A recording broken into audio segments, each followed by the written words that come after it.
Sud Radio, les vraies voix qui font bouger la France, 19h-20h, les vraies voix citoyennes, Aurélie Gros, Stéphane Pellet. Citoyens, bons patriotes, rejoins le parti sans culotte. Citoyens, citoyennes, on vous court. Des citoyens propres dans une ville propre, nos enfants nous regardent. Pour l'honneur, pour servir, pour la gloire, nous avançons. Je suis un citoyen ordinaire. Citoyen, soldat, frère, père. Citoyens. C'est mon devoir de citoyen. Je n'ai fait qu'une voix. Bienvenue sur Sud Radio, bienvenue aux vraies voix citoyennes. On est ravis de vous retrouver. Aurélie Gros, Stéphane Pellet, coprésident du G500 citoyens, l'ONG citoyenne. 500 associations, 500 000 sympathisants avec nous. Aurélie Gros est avec nous ce soir. Bonjour bonsoir. Cécile. Bonsoir Aurélie. Bonsoir Philippe. Vous êtes venue toute seule? Bah oui. J'ai été abandonnée. Oui, abandonnée. Il nous a lâché Stéphane Pellet comme des petits trucs comme ça. L'inscription, vous pouvez vous inscrire puisque en juin, on rappelle, le G500 organise un grand événement. Exactement, le 8, 9, 10 juin à Marseille, dans cette belle ville, à l'opposé de Paris. Ouais, bien sûr. Nous organisons ce sommet citoyen. Les inscriptions ont commencé et ça démarre fort. Et donc, vous pouvez vous inscrire sur www.sommetcitoyen.fr. Absolument. Et ce soir, comme chaque semaine, on va vous parler de sujets qui vous concernent, des sujets du quotidien au sommaire de cette émission. Guérir les maux dans le sport et par le sport. Un véritable engagement pour faire face à l'augmentation de 33% des violences sexuelles en 2021. Sébastien, pardon. Excusez-moi. Est-ce que je dis bien votre nom, Bouyel? Boueil. C'est un nom du Sud-Ouest, oui, ça sent le Sud-Ouest, absolument, avec l'accent, oui. Ancien rugbyman, lui-même victime de viol alors qu'il n'était qu'enfant, a fondé l'association Colosse au pied d'argile. Retenez bien ce nom pour lutter contre les violences sexuelles en milieu sportif et libérer enfin la parole des victimes grâce et par le sport. 98% des soignants reconnaissent avoir déjà ressenti les symptômes de l'épuisement professionnel. L'association Guérir en Mer offre aux soignants la possibilité de prendre soin d'eux pour qu'ils continuent à prendre soin de nous dans des conditions optimales. C'est l'objectif que s'est fixé Marine Crest, médecin généraliste et en première ligne pour œuvrer tout au long de l'année pour soutenir ses confrères fragilisés. Et bienvenue dans les vraies voix citoyennes. Les vraies voix Sud Radio.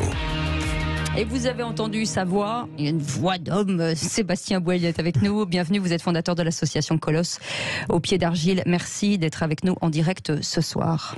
Alors Sébastien, vous avez transformé votre expérience douloureuse, si je puis le dire ainsi, en créant une association, en fin de compte, qui fait de la prévention au risque des violences sexuelles, du bizutage et du harcèlement en milieu sportif et qui accompagne et aide les victimes par la résilience et via le sport.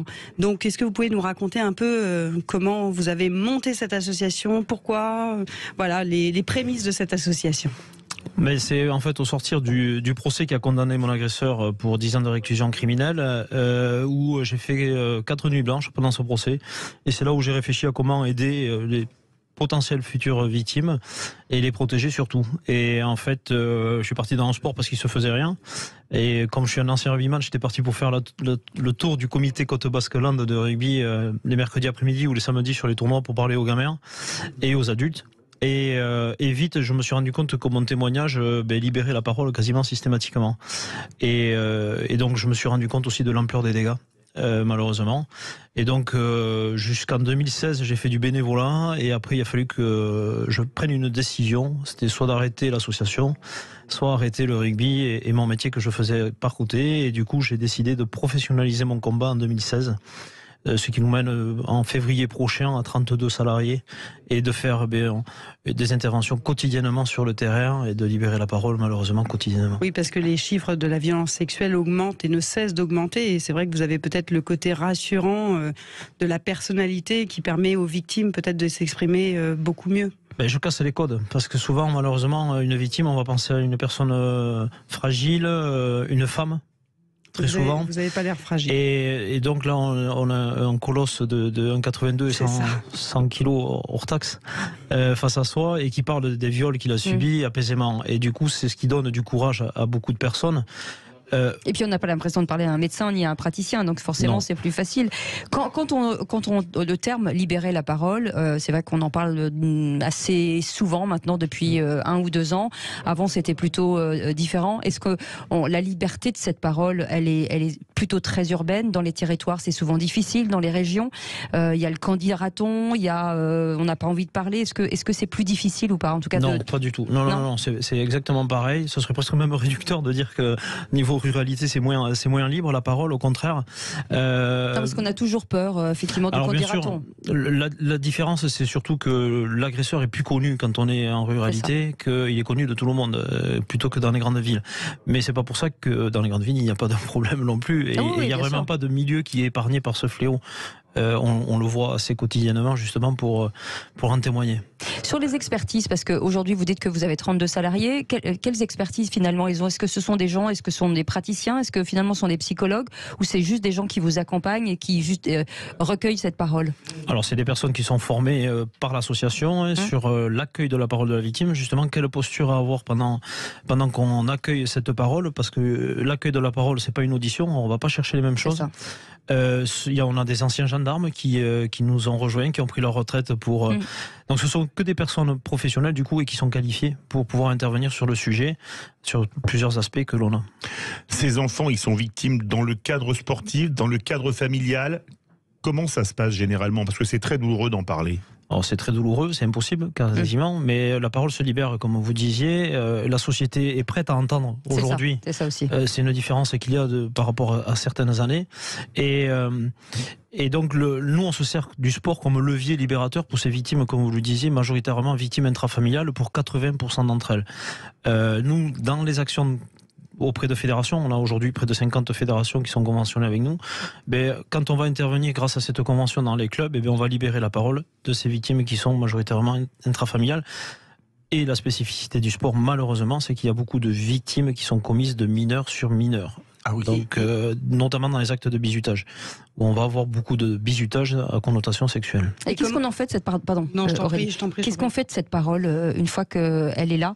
En fait, elle est judiciarisée.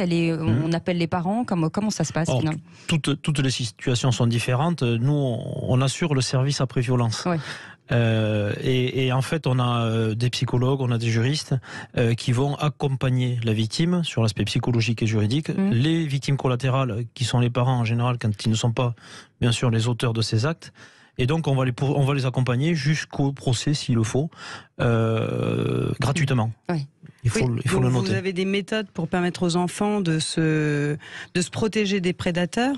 Et comment vous mettez en place vos actions? Oui, tout à fait. Quand il y a un masculin et un féminin, on le masculinise. C'est normal.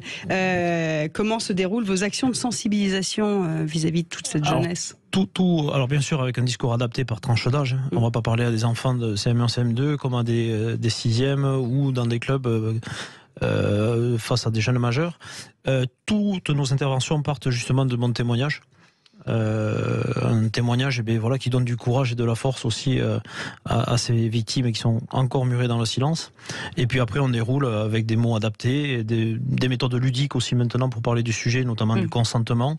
Et après bien sûr on a la formation des professionnels sur tous ces aspects-là. Est-ce qu'en fonction de l'âge, finalement il y a des enfants qui n'ont pas vraiment conscience d'être ou battus ou malmenés par leurs parents, parce qu'il n'y a pas que la claque, il n'y a pas que tout ça, il y a des attouchements sans que l'enfant peut-être se rende compte de choses, parce que ils sont peut-être pas conscients du mal qu'ils subissent. Ouais.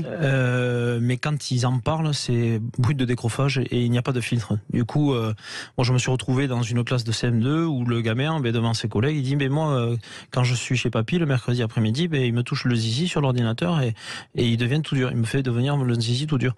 Donc il a verbalisé comme ça devant tous ses collègues. Donc on lui a dit qu'on allait bien sûr le recevoir après, mais ils n'ont pas de filtre sur ce qu'ils vont partager. Et c'est à ce moment-là qu'il se rend vraiment compte qu'il se passe quelque chose? Mais il le verbalise parce qu'il comprend dans notre message que en fait tes parties intimes, personne n'a le droit de y toucher du moment que tu es autonome. Et lui, il s'est rendu compte que ce que lui faisait son papy, en fait, c'était pas bien. Et c'était interdit surtout.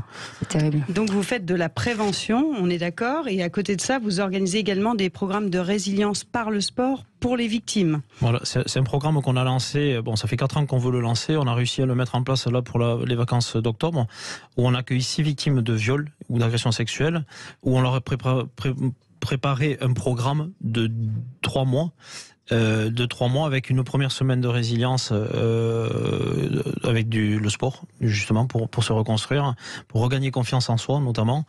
Et c'est quelque chose qui a très bien fonctionné et que nous allons bien sûr reproduire.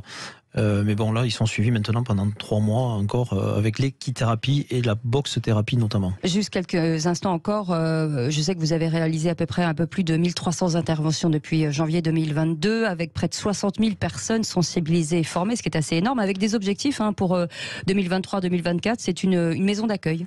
Mais, alors, on est même passé à plus de 1600 interventions pour plus de bientôt 65 000 personnes. Donc, on dépote, comme on dit, sur le terrain. C'est ce que j'allais dire, parce que déjà, vos chiffres, ils accélèrent. Non, alors l'objectif, là, je présente au conseil d'administration du 10 décembre, justement, on a les résultats de cette semaine de résilience. On a vu arriver ces enfants fermés et repartir avec le sourire. Et je pense que leur proposer cet accueil sur toute une année, c'est un objectif. Et du coup, je vais essayer de mettre en place justement une maison d'accueil pour ces victimes, avec toujours la thérapie par le sport qui est notre ADN. Avec des dons, forcément, parce que je ne sais pas comment vous êtes financé, mais en tout cas, on peut donner à l'association. Bien sûr. Alors, on a des aides étatiques, mais des aides étatiques qui ne sont pas de fonctionnement. Ce sont uniquement des actions. Là, on vient de remporter un appel à un projet sur la prostitution des mineurs, qui est malheureusement un fléau dans les collèges et les lycées. Et après, bien sûr, les dons, comme toute association, on a besoin de dons pour rendre pérenne nos salariés et pour rendre pérenne surtout notre combat Il faut quotidien. donner le site où on peut faire des dons. Colosse.fr, vous trouvez tout normalement sur notre nouveau site. On le mettra sur nos réseaux sociaux. Merci beaucoup, Sébastien Bouey. Merci à vous. Je peux dire un petit dernier mot, juste. Bien sûr. J'ai mon histoire qui a été adaptée en téléfilm qui va sortir sur TF1 prochainement avec Eric Cantona qui joue qui incarne mon rôle. Ça va. On a profité, on a profité de cette sortie pour faire un appel à témoignage pour les hommes victimes qui malheureusement, du moment qu'ils sont majeurs, n'ont plus leur place dans le champ des victimes, ou très peu. Donc on a un questionnaire en ligne sur notre site. Voilà, les hommes qui ont été victimes, merci de le renseigner. Ce questionnaire, c'est pour faciliter et pour voir quels freins ne favorisent pas la libération de la parole des hommes. Parce que les hommes aussi, on est victimes, on n'est pas que les auteurs. Absolument. Merci. Bravo. Merci. En tout cas, c'est un combat commun entre les hommes et les femmes. Merci beaucoup. Ça s'appelle Colosse au pied d'argile. Merci beaucoup, Sébastien Buell, d'avoir été avec nous.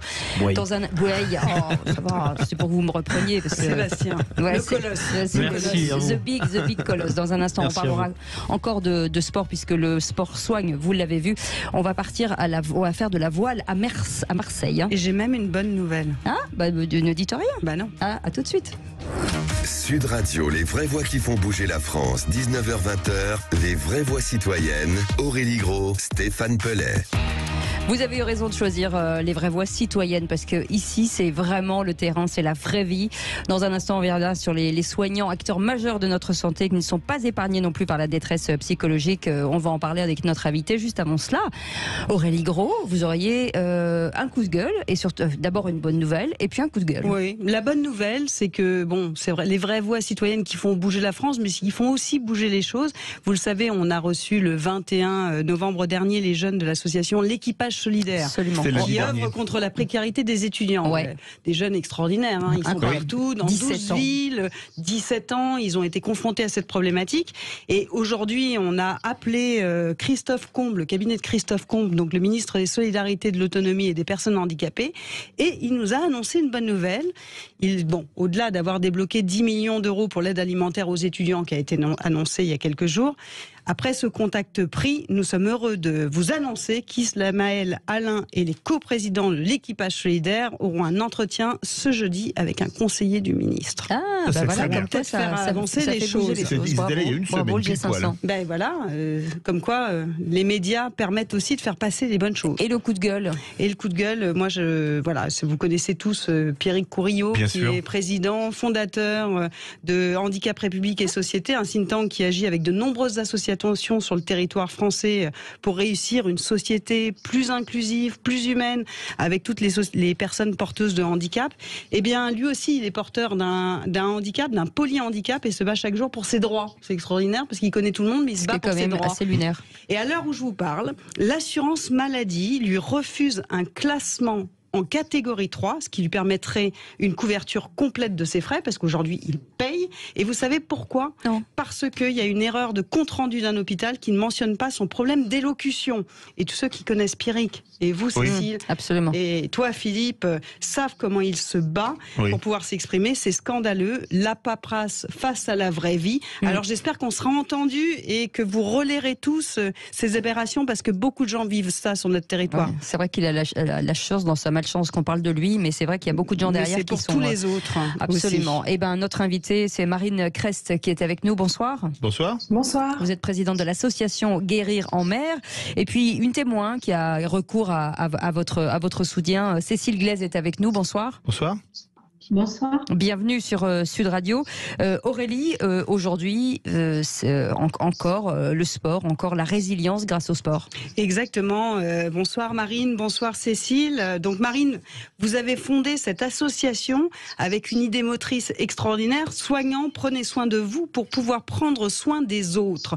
Vous êtes présidente de cette association en 2019. 2019, pardon. J'ai perdu 10 ans. J'essaye de rajeunir, c'est bientôt mon anniversaire. Le contexte, c'était déjà la crise sanitaire à cette époque, en 2019, ou c'était juste avant ? Pourquoi ? C'était juste avant. Donc, d'où vous êtes venue cette idée ? Vous avez eu une prémonition, en fin de compte.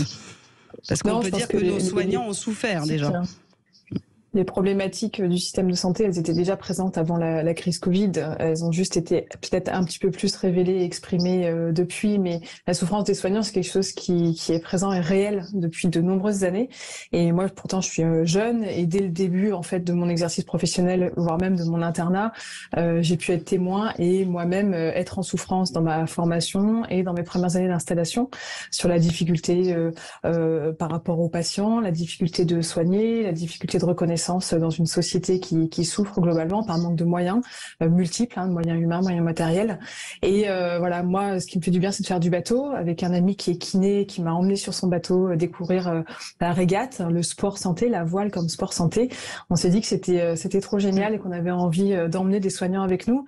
Parce que la prise de conscience, c'est ça. C'est que si demain, il n'y a plus de soignants sur le terrain parce qu'ils vont trop mal, qu'ils sont tous en burn-out et qu'ils n'arrivent plus à donner dans le soin, c'est difficile de donner quand on ne va pas bien soi-même, il n'y aura plus personne pour s'occuper des gens. Vous dites d'ailleurs qu'un soignant qui vont bien, ce sont 10 soignants qui vont encore mieux. 10 soignés. 10 soignés qui vont encore mieux, excusez-moi. Mais bon, les soignants doivent être soignés aussi. Bien. Voilà, un soignant qui va bien, ce sont 10 soignés qui vont encore mieux. C'est-à-dire que moi, quand je suis en bonne capacité, que j'arrive à travailler correctement, à être dans l'empathie, à être exigeante dans même mes prises en charge, à donner une réponse concrète à mes patients, oui, c'est plusieurs patients qui peuvent en bénéficier. Marine Crest, on rappelle que 98% des soignants reconnaissent avoir déjà senti des symptômes d'épuisement professionnel. Ce chiffre est correct, 98%? Le chiffre, il est correct, mais si vous voulez, l'épuisement professionnel, il est multifactoriel. Oui. C'est-à-dire qu'il n'y a pas que la profession. Et aujourd'hui, il y a beaucoup de gens qui mettent burn-out un petit peu sur tout. Ce qui est sûr, c'est qu'aujourd'hui, sur les données, c'est 56% des soignants qui sont dans un état de mal-être reconnu. Et encore, je pense que tout le monde ne l'exprime pas. Il y a un vrai tabou autour du burn-out du soignant. Pourquoi ? Parce que quand vous êtes soignant, vous n'avez pas l'habitude d'être du côté de celui qui va mal. Vous faites médecine, vous êtes infirmière, vous êtes sage-femme, vous êtes du côté de celui qui soigne et pas celui qui est soigné. Et du coup, on a du mal à le dire, il y a beaucoup d'ego, il y a beaucoup de tabous, il y a beaucoup de honte à pas aller bien, à être fragile, parce qu'on sait que quand on est fragile, on a une responsabilité par rapport aux soignants et que c'est difficile de le prendre en charge correctement. Vous nous expliquerez dans quelques instants pourquoi la voile est thérapeutique pour les personnes fragiles. Cécile Glaise, vous avez eu recours à Guérir en mer. Quels bénéfices aujourd'hui vous en avez retenu ? Alors, moi, les bénéfices que j'en ai retenus, ça a été déjà un apaisement. C'est vrai que le milieu de l'eau, le milieu des voiles, c'est quelque chose vraiment qui me vide la tête sur le plan psychologique. Voilà, moi, je ne suis pas du tout du milieu de voile. Je ne connaissais absolument pas cette thérapie par la voile. J'ai aussi un sentiment d'évasion, voilà, un petit peu de prendre le large, si on peut le dire comme ça, voilà, de larguer un petit peu les amarres et de me couper un petit peu du quotidien qui n'est pas facile, en fait. Oui. C'est une autre manière de libérer la parole, justement. Oui. De parler autre chose que de malades, de patients, et de parler de soi. Exactement. Pour une fois, de parler de soi. Oui, parler de soi aussi, mais pas forcément aussi. Hein. Il y a un côté assez contemplatif. Enfin, pour moi, il y a quelque chose d'assez contemplatif aussi sur le bateau, hein, avec ce sentiment de liberté et l'infini. Voilà. Il y a des skippers, il y a aussi les propriétaires des bateaux, il y a d'autres. On est immergé dans un autre monde. On a très peu de temps en fait. Marine, la thérapie par la voile en 30 secondes. Ça a été prouvé en fait que d'être sur l'eau dans un environnement naturel et le contact même avec l'eau, même si on ne le touche pas, ça apporte des effets bénéfiques au niveau psychologique. L'espace, la déconnexion, le bateau en lui-même, ça sollicite beaucoup de muscles différents, ça permet une cohésion d'équipe, ça permet de respirer, de recanaliser en fait ses émotions, de se reconcentrer, tout en déconnectant en fait avec un quotidien qui est sur Terre. Donc ça a été prouvé, ça a été utilisé beaucoup de fois et c'est extrêmement rentable. C'est-à-dire que vous passez pas beaucoup de temps sur l'eau et vous avez l'impression d'être parti beaucoup plus de temps en fait que ce que vous avez passé. Donc ça permet vraiment une évasion rapide et efficace. Et tous les soignants peuvent vous contacter ? Oui, c'est ouvert à tout le monde. L'idée, c'est de recréer du lien entre les soignants. Il y a un gros problème de communication entre la ville et l'hôpital, entre les soignants eux-mêmes, entre les différentes professions du soin. La hiérarchie du médecin en haut, de l'infirmière en bas, c'est terminé. C'est ensemble qu'on peut avancer. C'est ouvert à tout le monde. On prend tout le monde. On n'est plus un métier du soin, on est soignant, on est face à de l'humain et il faut qu'on aille mieux pour pouvoir continuer à s'occuper des autres. Merci beaucoup en tout cas Marine Crest d'avoir été avec nous. Merci Cécile Glaise pour votre témoignage. Et vous savez qu'on soutient bien entendu les soignants et pour tout ce qu'ils ont fait pour nous depuis de nombreuses années, depuis qu'on est nés d'ailleurs, tous les uns les autres, voilà, et jusqu'au bout. Merci en tout cas, merci Aurélie d'avoir été avec nous. Merci encore pour ces belles associations. Merci Pauline. Merci beaucoup Benoît. Merci Aurore. Merci Aude, merci Philippe, merci la France. Voilà, j'ai envie de dire, être président de la République, moi, ça continue. Et on se retrouve demain à 17h pour les vraies voix. Absolument. Ah, on y retourne demain ? Oui, on y retourne demain. Eh ben demain, allez, salut.